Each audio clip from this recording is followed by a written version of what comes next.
আমরা শুনলাম আমাদের ছোট্ট বন্ধুর গান। তবে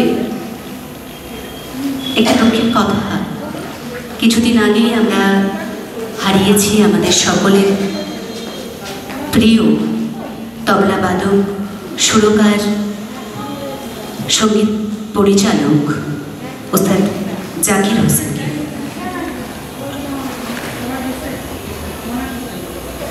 আমরা সকলেই দুঃখিত।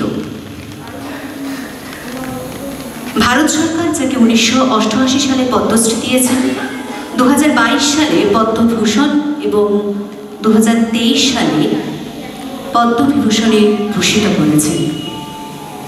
তাকে আমরা কদিন আগে হারিয়েছি, তিনি আমাদের মাঝে আর নেই। ওস্তাদ জাকির হোসেনকে স্মরণ করে তাকে শ্রদ্ধা জ্ঞাপন করার জন্য আমরা 1 মিনিট নীরবতা পালন করব। আমি সকলকে অনুরোধ করব আপনারা উঠে দাঁড়াবেন।